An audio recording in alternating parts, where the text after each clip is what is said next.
Once a child has come into contact with the justice agency, there are circumstances where the state may decide that they will not proceed on a formal case. That means no formal charges will be filed.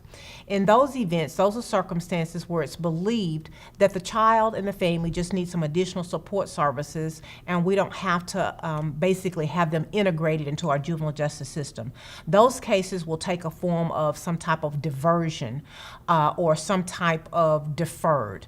Deferred probation means that there are services provided to the child and the family to help them with whatever the identified issues are, and no case is actually filed. In that event, if the child successfully completes the deferred program, it may be a support services because they have some situations with respect to school. They may need to be able to have some counseling. They may need some family counseling. Those services are provided and the child would never have a formal case filed. There are other circumstances called diversions where those cases may or may not be filed, but upon completing the diversion program, if a formal case has been filed, the suit or the case will be dismissed. Diversion cases, we have at least 5 divert courts to address specific issues here in Dallas County.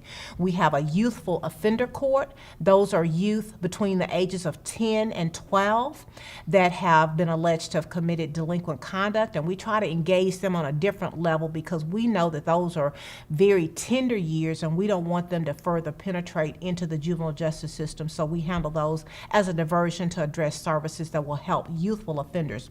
We have a disproportionate minority contact, or really called a divert male court program, DMC. And that is because we found that statistically there's an overrepresentation in our justice system for youth of color, for African American males, and for Hispanic males. And we wrap services around those categories of youth, again, to help them penetrating further into the system and to assist their families as well. Each diversion will have a family component. We have an esteem court, which is a girls' court. That court is specifically addressing youth and females that have been sexually exploited.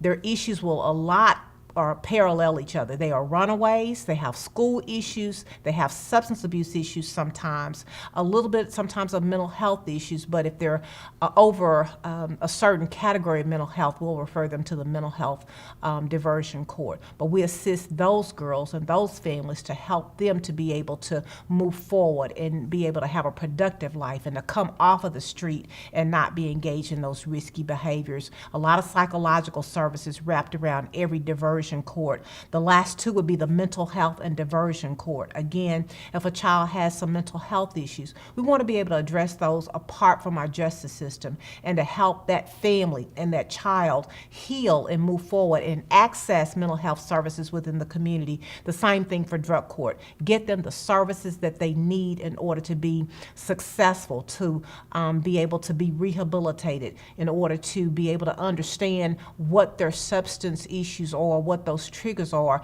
and help them to walk away from that environment. And we've been very successful with our diversion courts. Some of those will be recommended by our juvenile department, and the child will be able to move into a diversion court. Sometimes the state of Texas has actually filed a delinquency case and will agree to divert the child to one of the diversion courts.